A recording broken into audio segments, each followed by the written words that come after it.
Testing, 1, 2, 3. Testing, 1, 2, 3.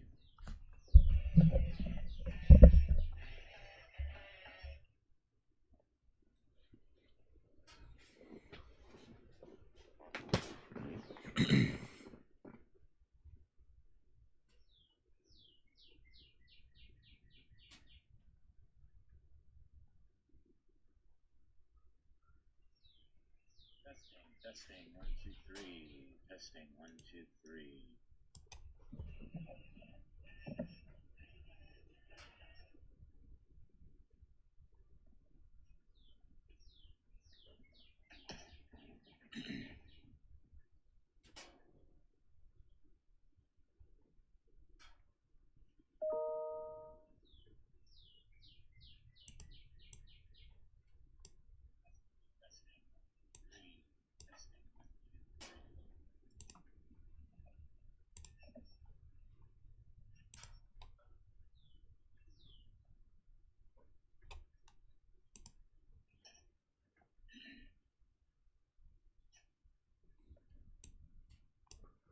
Good morning, peoples. Good morning.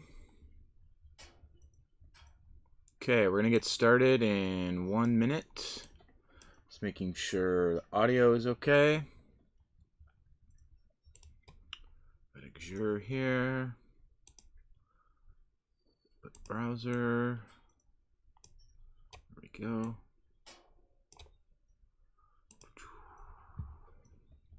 Good morning, peoples. Good morning. Okay, we're going to get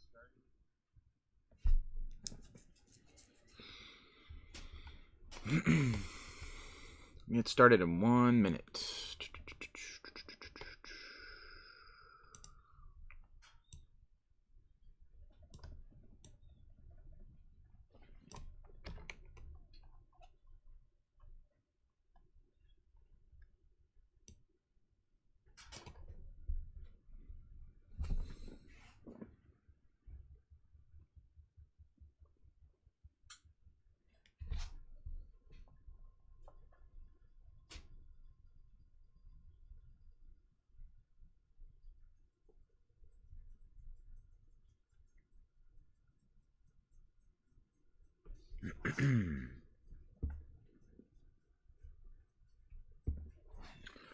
Okay, it's 10 o'clock, so let's get started.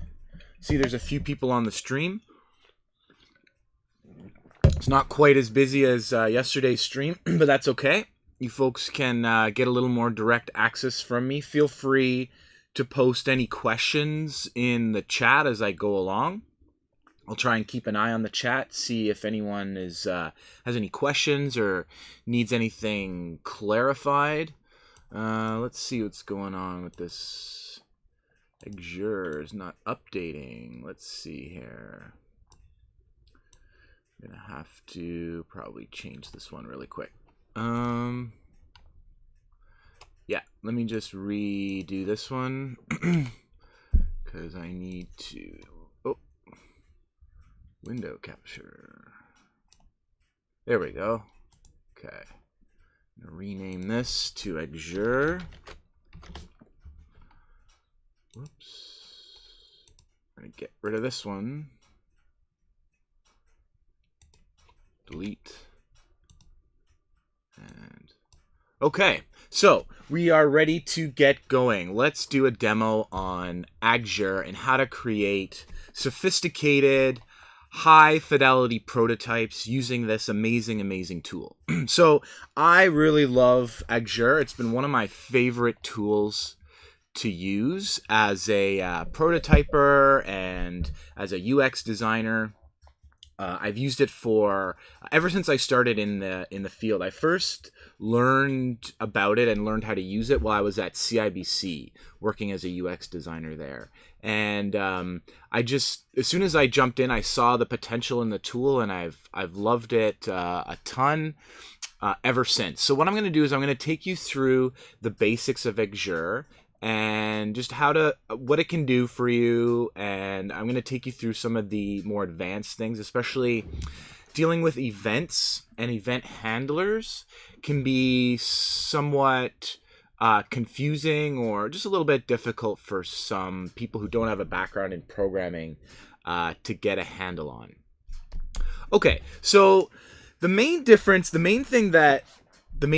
Axure from other tools like even Sketch and Figma and especially Photoshop for sure and Illustrator is the medium that it works in. So Sketch and Figma and Photoshop are pixel-based mediums, right? So what comes out of those tools are pixels, pictures, right? Now Figma and Sketch combined with InVision essentially try and mimic prototyping by adding some layers on top of those, on top of the pixels. But Axure is a little bit different. Axure exists, it doesn't produce pixels, it produces a website, right? And since you're designing, and especially for if you're designing a website or even if you're designing a mobile app, it's just a little more appropriate for what you're doing, because actually what it does is it helps constrain you a little bit so that you're thinking as a designer in the technology that you're actually building for, right? So let's take you through the basics of Axure. So this is Axure 9. It's a fairly new version that they released this year. They're trying to make the stage area a little bit more like Sketch. Even just up here, they've changed the tabs up at the top here. Oh, can you see my mouse? Oh yeah, okay, you can see my mouse. So, all these tabs, if you've used Sketch, you'll recognize that they're kind of trying to mimic the layout of Sketch a little bit. So, let's just do I'll take you through the basic process of just putting something in Axure and then previewing the prototype and seeing what that does for you. So, you'll notice that on the side here, these are all your tools that you have. Okay, and you'll notice that even here that all the tools that are available to you are very much more web centric, right? So if you're familiar with HTML and CSS, you'll know that everything in HTML is a box, right? All HTML elements are a box. So headers are a box, links are a box, pictures are a box. Everything is a box in that you have content, margin, border, padding, right? Or content, padding, border, margin, right?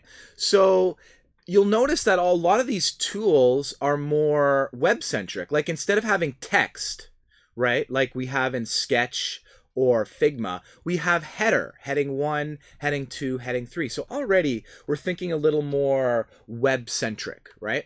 Now also we have, in Sketch, you have a square, you draw shapes.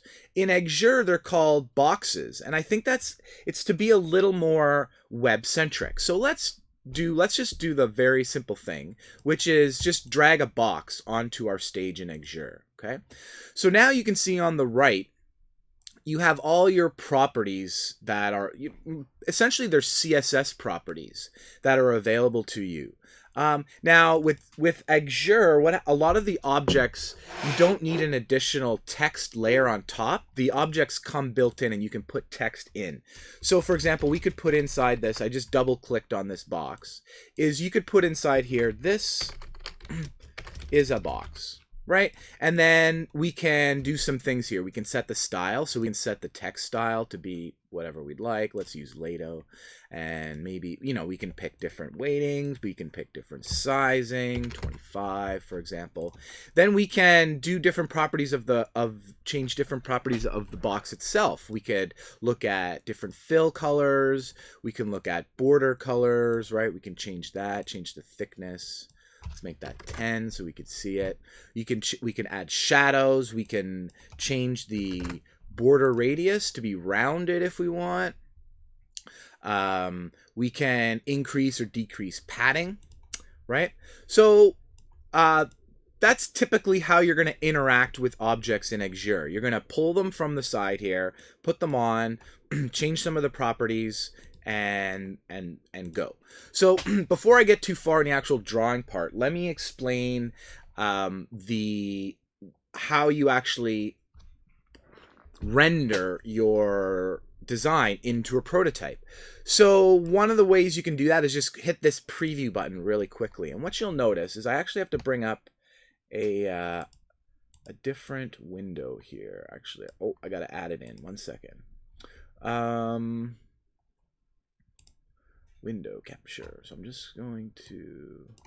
So what I'm actually going to do is I'm putting in the view is, see, this is a, oh, I'm going to put myself in front here still. Okay. So you'll see what I'm showing you. This is a browser window, right? What I produce, this is Chrome. So what I produced here in Axure is spit out as a website. Right, so if you'll notice at the top here, there's a little server. Axure even starts this little local server and has a file called start HTML, right? And even Axure gives me these extra things. So it gives me a little navigation window so I can navigate between pages. And so that's the major difference. What comes out of Axure is a website that you can use, right? So already we're very much more set up to produce a prototype that we can put in front of users to user test. So let me put this over here for a second. I'm just going to make it smaller.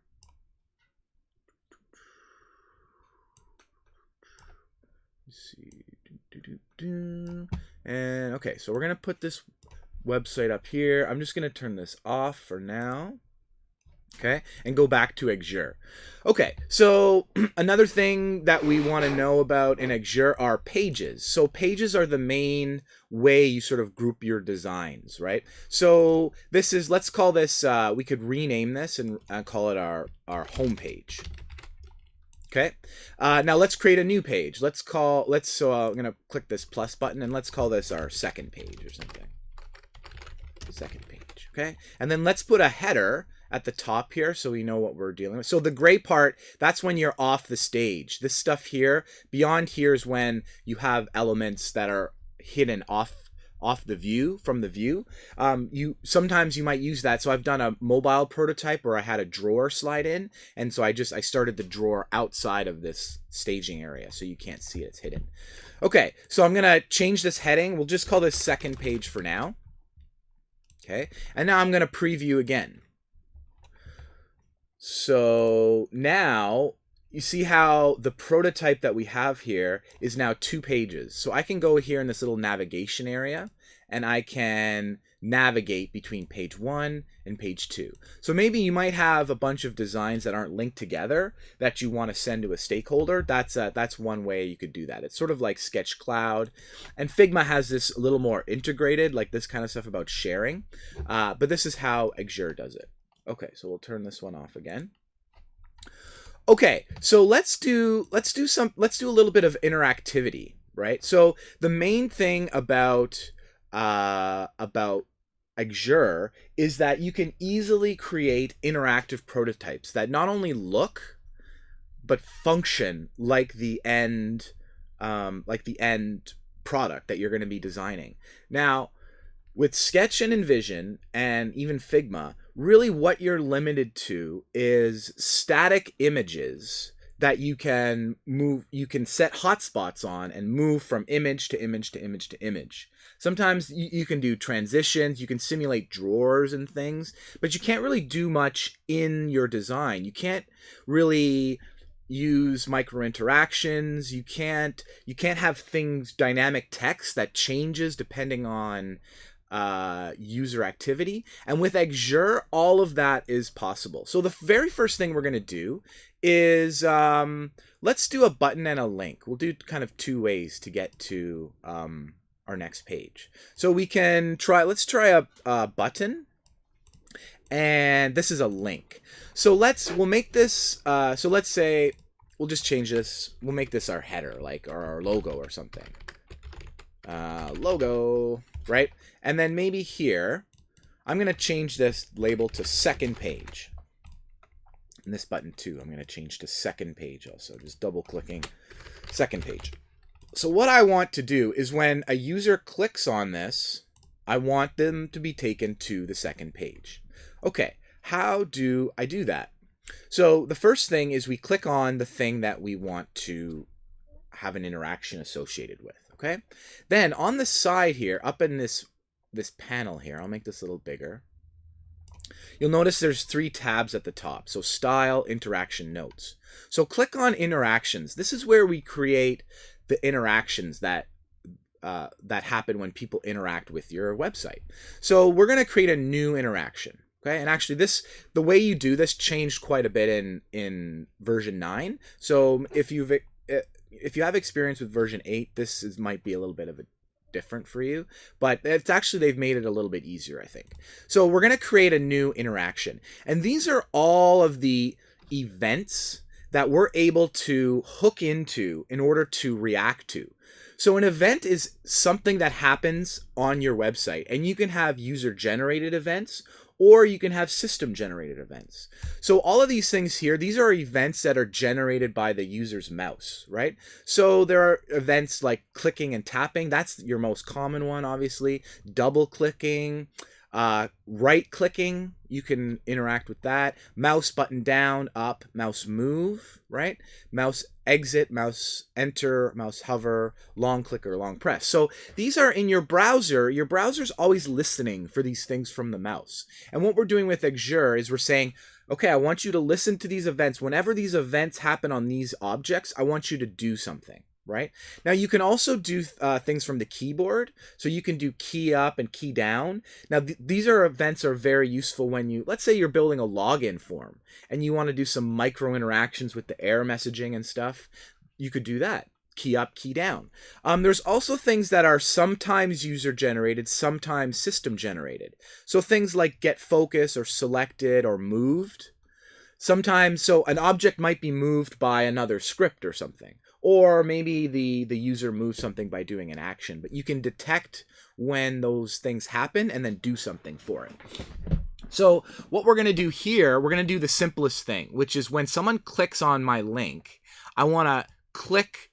So when someone clicks on it, I want to do something. So now that first list was all the things we can listen to. Right? We're going to say, oh, did someone click? Did someone click? Did someone click? Did someone click? And then as soon as someone clicks, then we're going to, okay, what do you want me to do? What do you want me to do? It's kind of like that dog in Up, right? Or maybe not. Who knows? But it's someone, they're listening constantly, right? Like, oh, did someone click? Did someone click? Did someone click? Oh, someone clicked. Okay.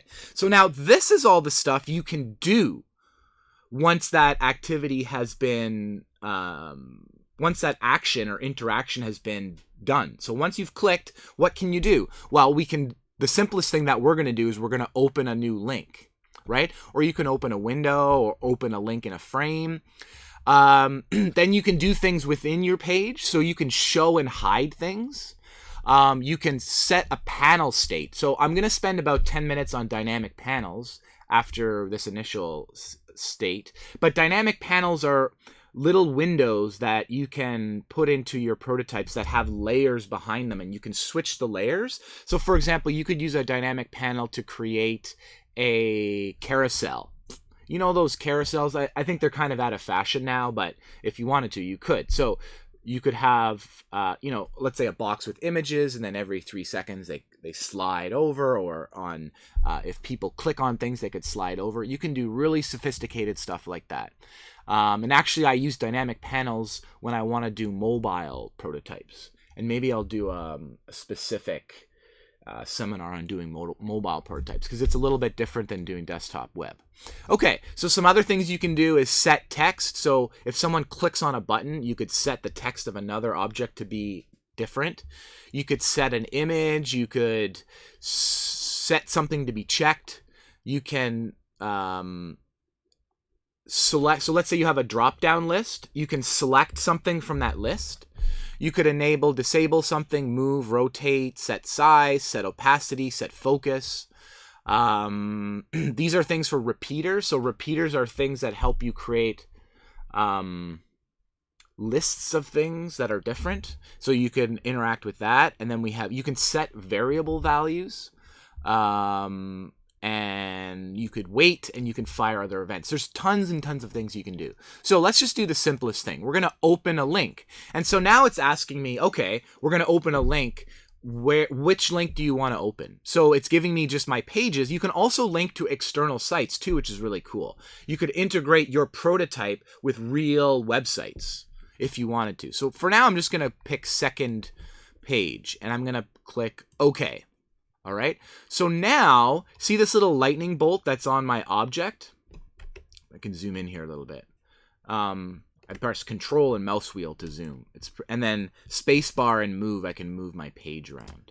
It's very similar to Sketch or Figma. So now I have this little lightning bolt on here, which should, when I click on it, take me to the second page. So let's try that. Let's preview, and I'll put on the window, the browser. So here's our browser window. Now let me interact with the second page, and look at that. So I clicked on the link, and boom, we went to the second page. Okay, pretty straightforward, right? So let's go back. I will turn this off. So let's look at a couple of other, before we move on to some more advanced interaction techniques, let's look at some other basic things that we have available to us from our library here. So in addition to boxes and links, we have headers. So maybe I might want to put this here. And I'll change this to Carmen's super cool Axure demo, right? That's my page. And then we have things, we can put images. So this is just a placeholder image, but we could go to, let's say I go to Google Images or Pexels or something. And let's just get an image like a sunset or something nice and pretty. Images, right? And I can even just I'm just going into Google and copying the image, going back to Axure, and then pasting in here. Let's see here. So it's even, Axure is going to minimize the photo for me, or because I picked a big one. Oh, is it frozen? There we go. Okay, so there's my image. You can just drop in images anywhere. This one's really big. I'm gonna make it smaller, move it down here. Right? So we could drop in images from anywhere. So these are more like placeholder images. I think you can actually set the source of this. Maybe not. I guess this is just a placeholder. I don't use this too much because it is pretty easy just to drop in images. But if you're looking to make that's the beautiful thing about Axure, is you can just make a simple wireframe if you'd like. It's easy to do. Or you could create an absolutely high fidelity prototype that has all sophisticated interactions and all sorts of things. So you could put in placeholder boxes. You can have buttons, paragraphs for text, and look at that. It comes with lorem ipsum already for you in there. Okay. You can have inline frames. So these are like selection boxes. You could have, now here are the really cool things. So these are form objects. Now the interesting thing about these is these actually work. So when you create these and drop these form elements into your prototype, when you go to preview, you can actually use them with the keyboard. And that's really the benefit that you get, the major benefit that you get over Sketch and Figma, is that you get real things that actually work. So let's say you can even get a text area here to type in. Remember a drop-down list or a combo box. So so in our text field, we can go to style. We could do things like, you should be able to do placeholder text. Can we not do placeholder text? Input type text. Okay. And let's see, where can we do placeholder text? I'm pretty sure you can do that. Edit text. Is that my placeholder text? Let's see. I don't think so. It's been a little while since I used text boxes, but I'm pretty sure you can put in everything you can do in CSS, you can do in Axure. So here in our combo box, I'm going to add a few items. So this is item 1, or let's like apple. You can do some real things. Apples, bananas, oranges. Okay, oranges. Okay. So now we have a Dropbox with those things in there. We could add a few items here. Test 1, 2, 3, item 3, item 4. So this is just a text box. This one is our, what's this one? This is our inline frame. So this is our text area. And this is, which one was this? This was our list box. So can we add items to this one? We should be able to add items to this. Link, why is it asking me to link? We'll come back to that one. So let me, a checkbox. We'll put a couple checkboxes here. A radio button, okay? Even we'll have a couple of these and a couple of these because there's a way you can group these radio buttons so that you can only pick one. Let's see what else we have. Tables, right? You can drop in tables. Again, you can actually put real stuff in here. So this comes in a very, very, this is very handy when you actually want to test this stuff. Because let's say you're testing a form, and when you do it in InVision, you just, you click the button and everything appears. But that's not really a good usability test. Like, are you testing if people can just go to the form? No, you want to test the micro interactions, all that stuff. So let's preview this. We're going to go preview. And, why is it going in another window? I'm going to click here, actually, and it should go here. So I'm going to click preview. There we go. Okay, so now I'm going to put on my preview window here.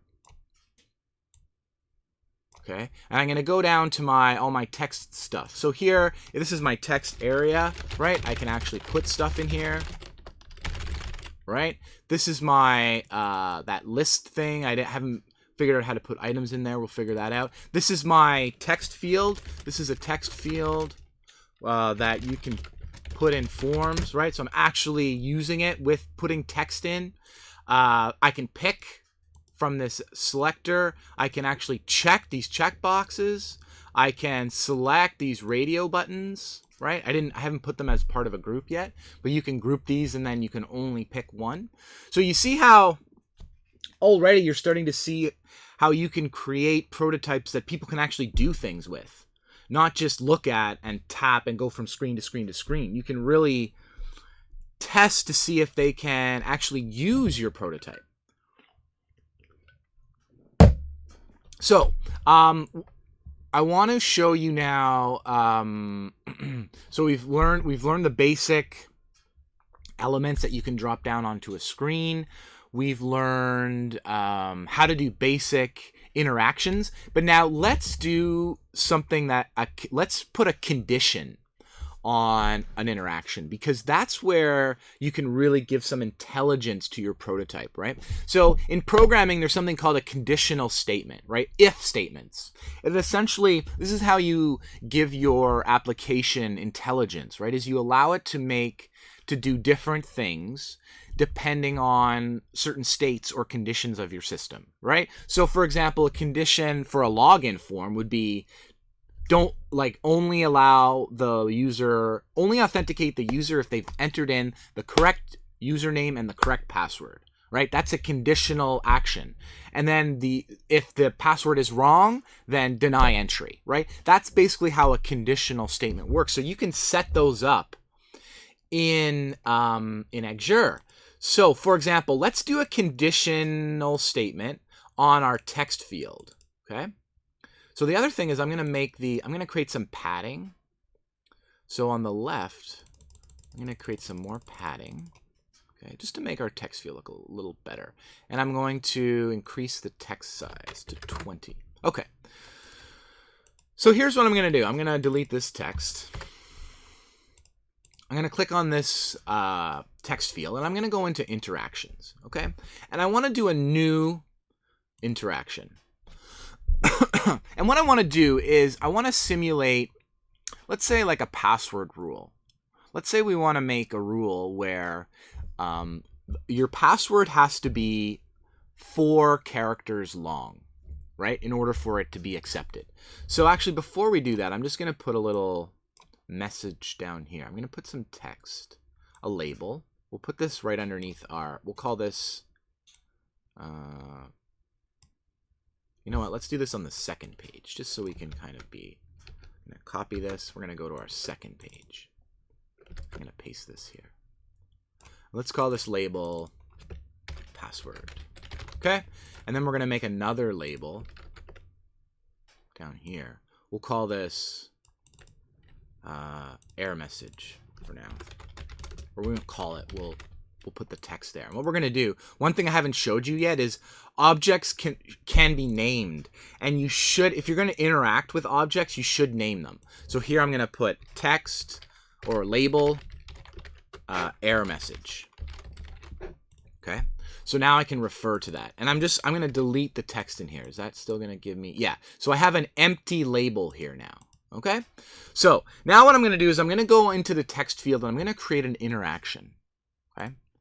So what I want to do is I want to create an interaction that as soon as the user enters in more than 4 characters, I want to put some text in that message that's below the password field, right? So what I'm going to do is I'm going to use the key up, right? Because a key up means that you just pressed and released a key. So there should be either a new character or a space, or you've hit enter or something. And so once that key goes up, you're going to check to see the condition of the text field, okay? So I want to listen to key up, okay? Then what I'm going to do is I am going to, let me see here. What I want to do, oh, you know what? First I have to, let's see here. I just have to quickly remind myself how to do a, let's get rid of this. How to do a conditional statement. So what I want to do is, oh yeah, so I'm gonna delete this. New interaction, and let's see here. Start. Okay, new interaction. So when the key is up, we want to set the text of our label. Of our text label to be length password is long enough. Let's put that. Okay. So now what we have to do is, so see here, what's going to happen is we don't really want that, because we want to set a condition. So let's just preview that and see what happens. Okay, so we're on the second page. So now if I key up, you see it's put the message in, but it's too early. I don't want that message to come until, let's say, here. Like, let's say if it needs to be 5 characters long, I want it to come there. So what we have to do is, so notice when we go here, there's this thing right at the top, it's kind of hidden, called enable cases. And so that's what we're going to do, because we need to have, it's like a case. Case 1 is when it's like this, case 2 is when it's another state. And we want to do different things based on the case. So what we're going to do is enable cases, okay? And we're going to call this just case 1. And I'm going to add some logic. And what we can do is set up a conditional statement. Oh, sorry, I'm going to close this off so we can see. Oh, you know what? I got to add this window too. The secondary window's not showing. So let me just show this really quickly. Yeah, there we go. Okay, so this is the interaction. So let me just cancel this really quick, and then new interaction. Ooh, what happened? Where'd I go? Yes. New interaction. Okay. No, sorry. Enable cases, and then I have to just add this window here.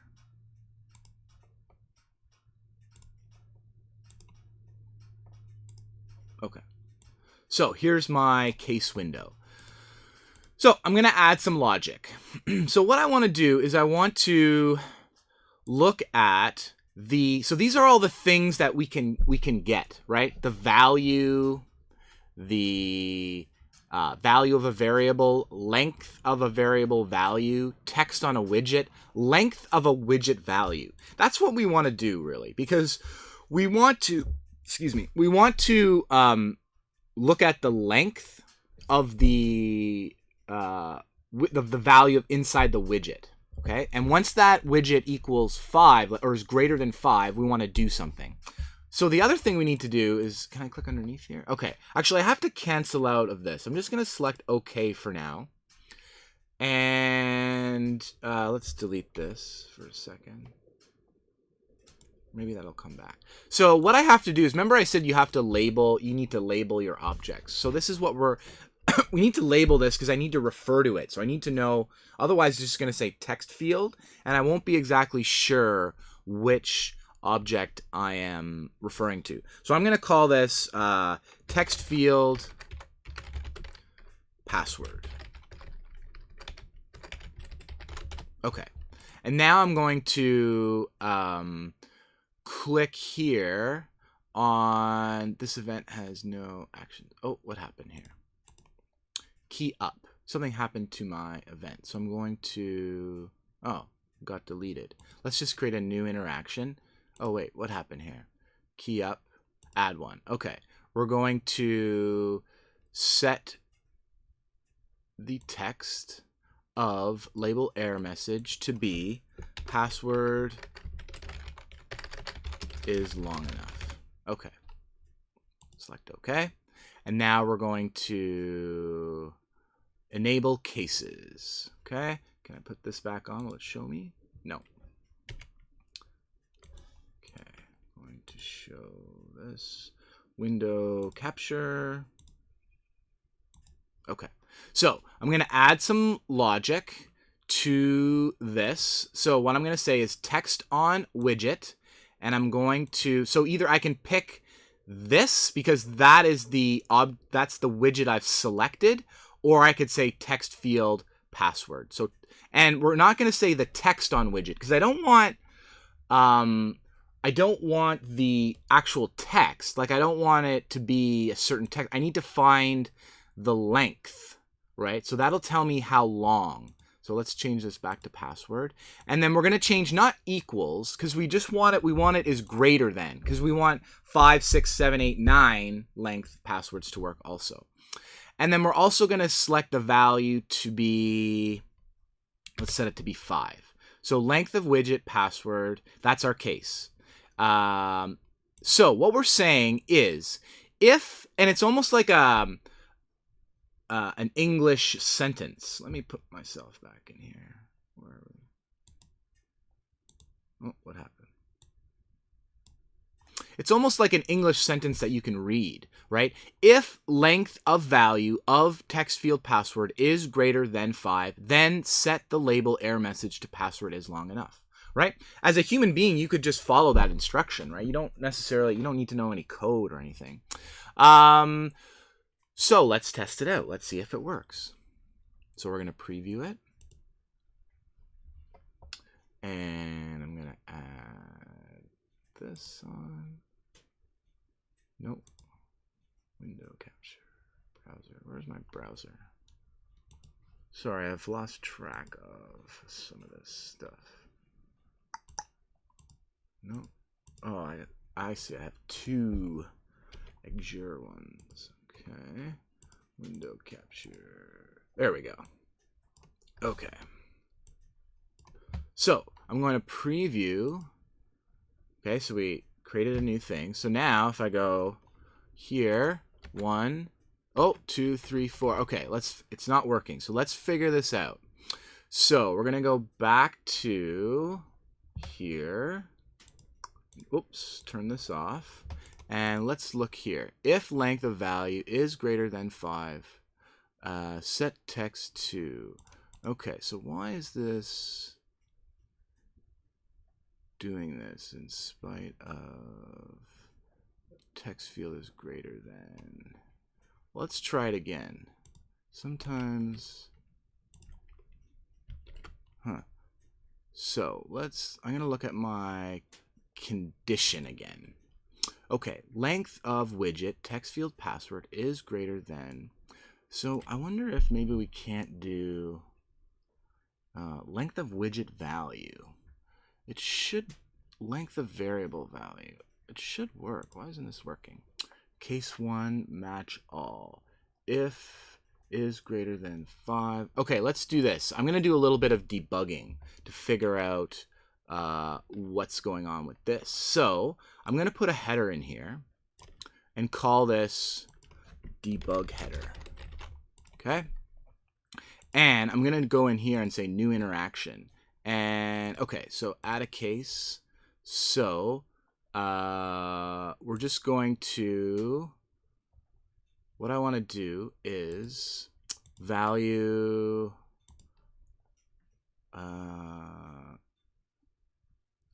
of text on widgets. No, so what I want to do is always just do it. So I'm just going to say value 1 equals 1. So that'll always just work.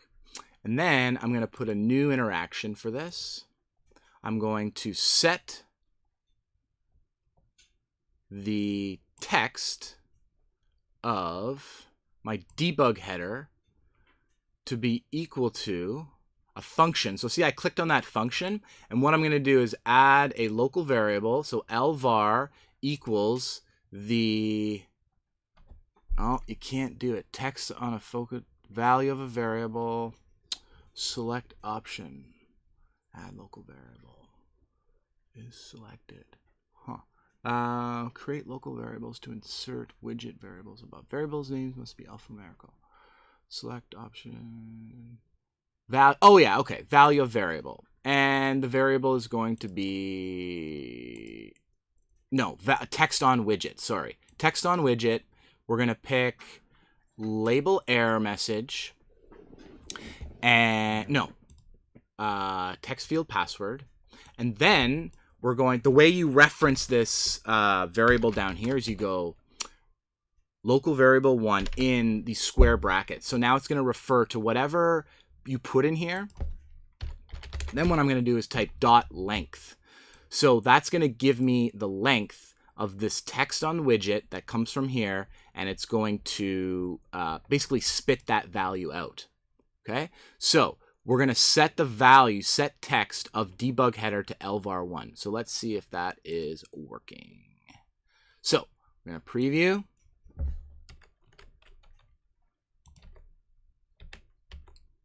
Oh, no, not working. Okay, let's go back here to, let's see here.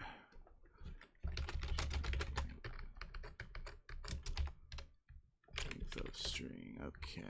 Math functions.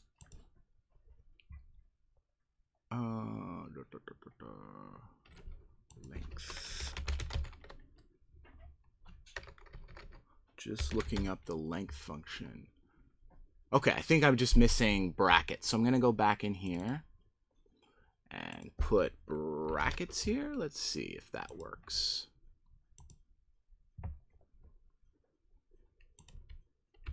Nope. Okay, just got to figure out how do we do length.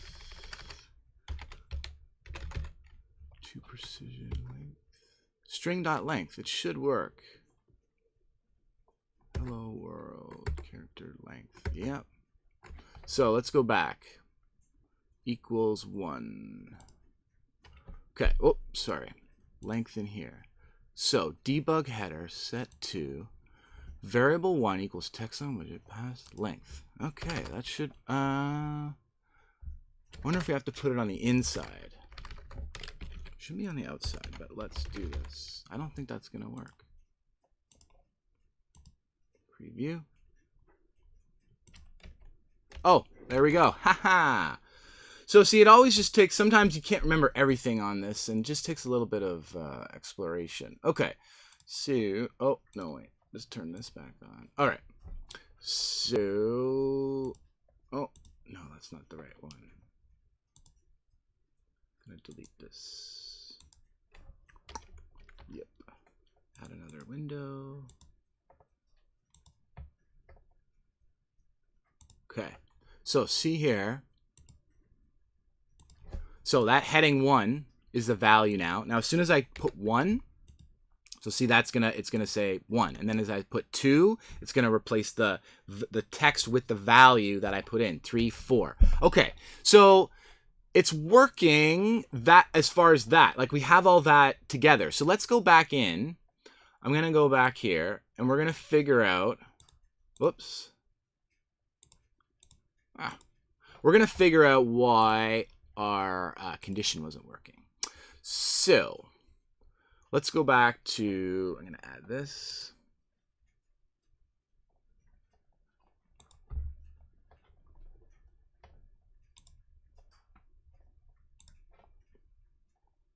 Okay, so you can see my condition window.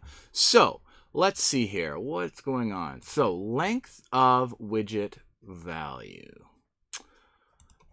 Text field password. So that's correct. Is greater than value. Oh, no, here's what we'll do. I see. Okay. Length of widget value. I think that. So let's do this. Text on widget. There's a couple ways to do this. Text on widget. Text field password is greater than. No. I had it right. Length of widget value. This text field password is greater than length of widget value. No. Value of 5. Greater than 5. Then set text. Maybe it's, you know what? I'm just going to delete this and redo this action.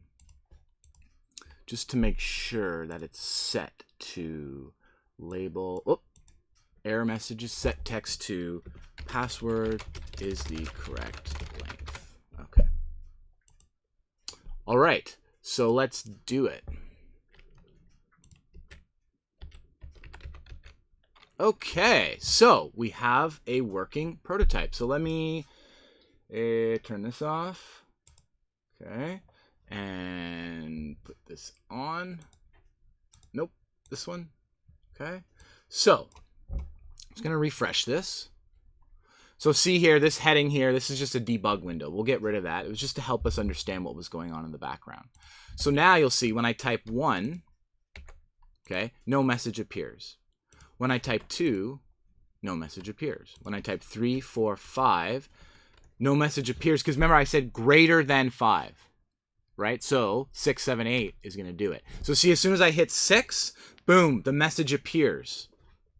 Okay? So see how you could create a whole login form that has all the micro interactions, right? You could do, you could drop in, like here, I'll get a green check mark, something like this, right? Copy this in, copy image, go back here, right? You could do this. And now with, let's add this in too. So what we'll do is we'll put this here, make it a little smaller, and we'll call this image check mark, okay? And what we'll do is we want it to be hidden to begin with. So we will, where's the hidden style? Let me see. Can we do it in here? Visibility. Set hidden. There we go. So now it just leaves this little yellow thing so that we can see it in the design, but we won't see it when we preview it. So now let me go back to my interactions. I'm going to add on here in my text box, I'm going to add if length is greater than 5. So in addition to setting the label error message to password is the correct length, I'm also going to show the image check mark. And we can do a little animation. Let's do a, what should we do? Slide down. And we'll do it in 500 milliseconds, and we will ease in and out cubic. Okay, let's see what that looks like. Preview. Oh, sorry, was I blocking that? So I put a check mark on Axure, and I set it to be hidden. Okay, and then in the, I guess you could see on the side, what I just did is I went here and I, what did I do? I added a new action based on this case. Okay, so what I'm expecting to happen here is when I go here and I refresh, and I do my, oh, no, I gotta click on a different window here.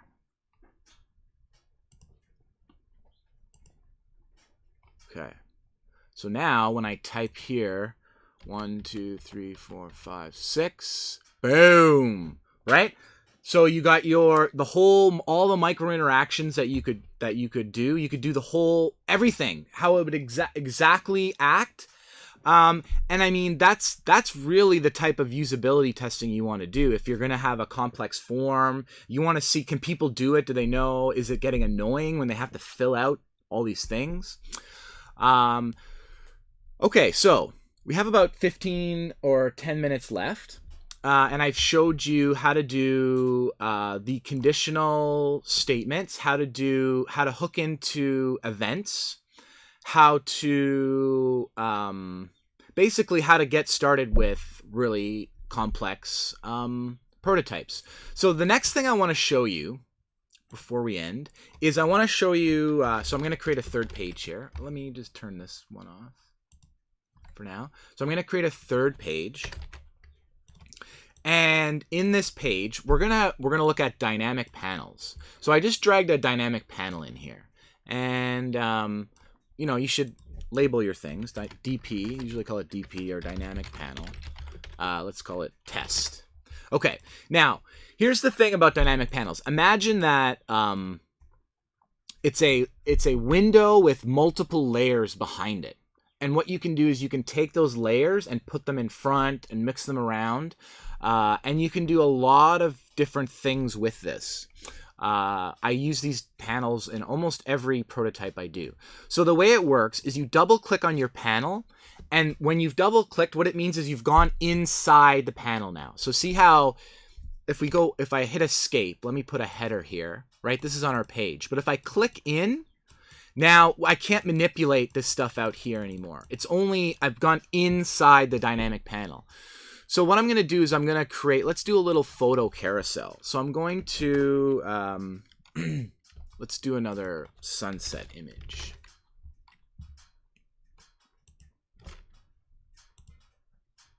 Okay, I'm going to copy this. Paste it in. Yeah, so it's going to shrink it for me.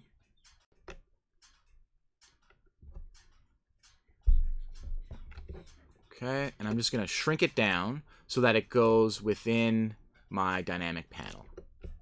Okay, and even I can have the photo go outside the boundary and then the panel will just cut it off, right? So when I go outside the panel, you only see in through that window, through that viewport. Okay, so the other thing you can do with this, so this is our, up here, we can see there's state 1. So I'm going to rename this and call this sunset. Okay, that's my first state. Now I'm going to add a second state. We'll call this, what should we put in there? Like flowers or something. Okay, so now I'm going to get a picture of flowers from Google.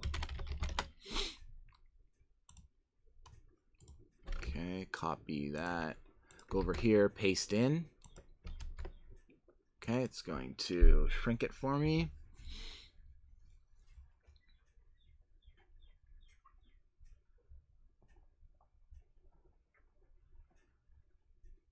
Oh, big picture. So I'm going to zoom out, squish it down. Oops, I can hold shift and then it keeps the aspect ratio.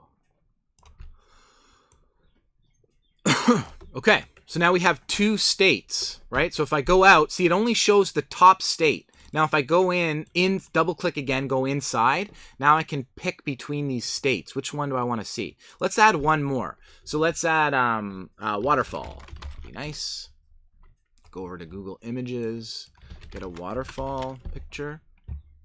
That's a nice one.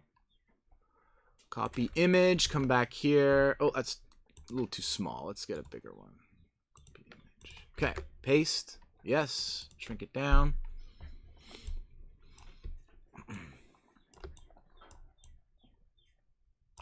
Okay. So now what we've done is we have set up a dynamic panel with a couple of states, with 3 states. Okay, now if I go out here, again, we're only going to see the topmost state.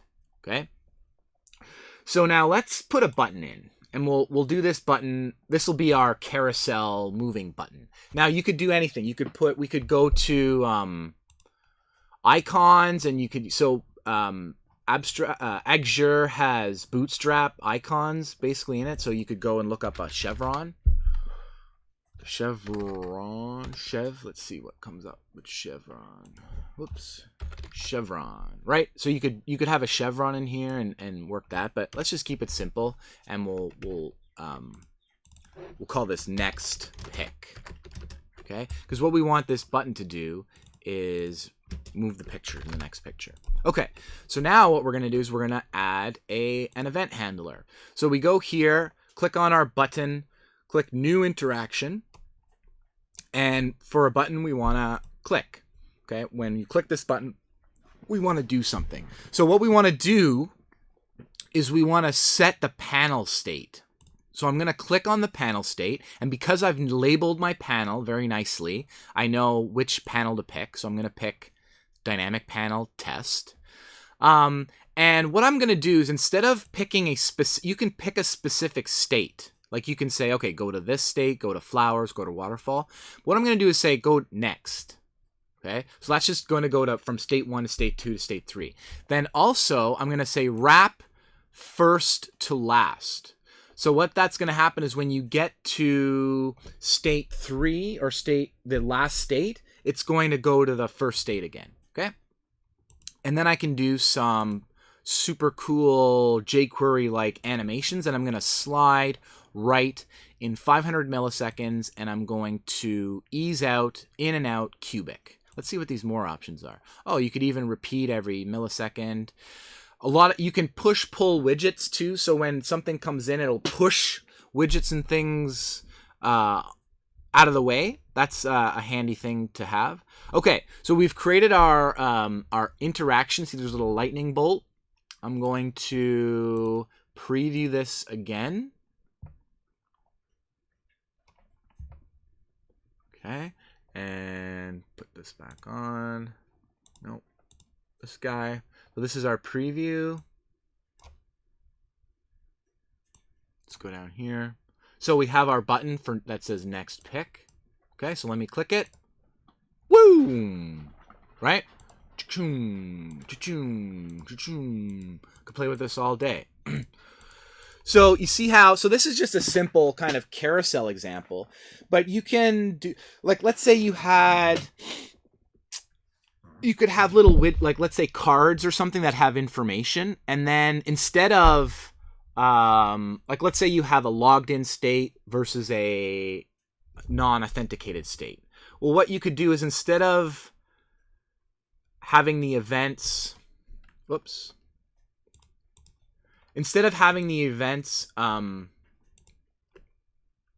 sorry, I lost my train of thought there. So instead of, where was I going with this? So we talked about dynamic panels, right? Setting the different states based on an action. So I was talking about, let's say you have a little card or something, an information card. And when you first get to the site and it's not authenticated, it might say, oh, log in to access the site, right? And then when you're logged in, then it would have like a profile picture and a name and a state or something related to the site.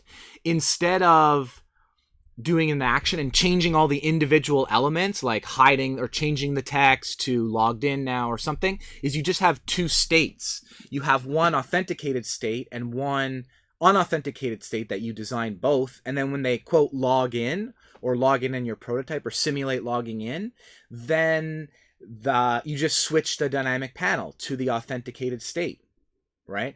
So I use dynamic panels in almost every single prototype that I do. And actually, just really quickly, I'll just introduce kind of the next topic, which would be how to do.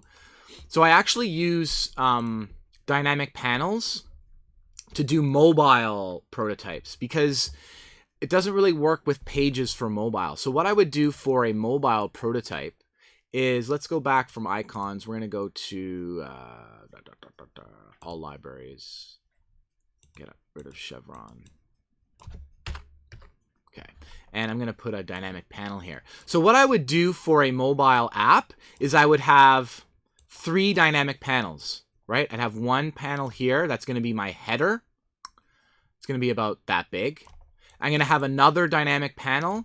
This is going to be my body, right? This is where the main app things are going to go. And if you have a bottom nav, I also put in a bottom nav here, okay?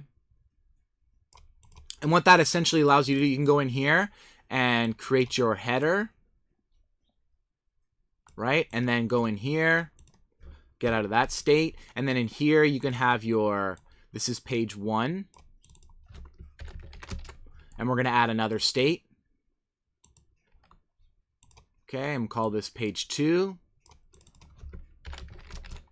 And then down here, we can have our navigation icons. So I'm going to click on this. Let's put some icons in here. Icons. So, maybe we have a anchor icon and an area chart. And do we have something for home? What do we have for home? Yeah, home. And let's say we'll put on attack. So now what we can do, let's do some quick browsing. So we're going to make this is called dynamic panel main. Okay. And here, so we'll say if you click on my tack, I want to set the state of my dynamic panel main to be state. Oh, I haven't added a state yet. So let's go here. We'll go out of here. We'll add in a state. Oh, I did add a state. Why is it not letting me do that? Okay, back here. I am select dynamic panel 2. State 1. What's going on here? Oh, maybe I mislabeled it. Oh, yeah. Okay, what did I label it? Called it... Oh, I labeled this? Oh, I should have called this bottom one footer. And this one dynamic panel main. Okay, now I'm going to click on here. Sorry, on here on my tack. Set to main 2. Now I want to animate. Let's slide right. Ease out, ease in. Go. Okay, so let's see. Now I'm going to click here. Okay, page 1. Oh, did I have that above there? Maybe you guys didn't see any of that. Sorry. But now I have let's see here. Why isn't this showing? Oh, let's get out of here. Preview.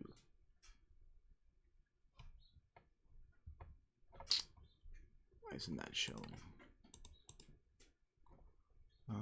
Heading 1, heading 2. Oh, there we go. It's just hidden. Okay. So now, if I hit this, there we go. It's going to move from side to side. So that's really quick. Obviously, you wouldn't look at it like that. But what you can do now is you can look at that simulation or prototype on a mobile phone.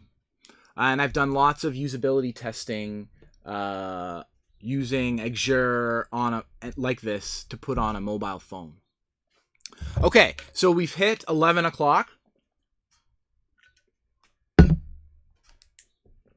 you have any questions, I see there's not too many people on the stream, but if you have any questions, text me a question and I'll see if I can answer it.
My question is, if in the 2020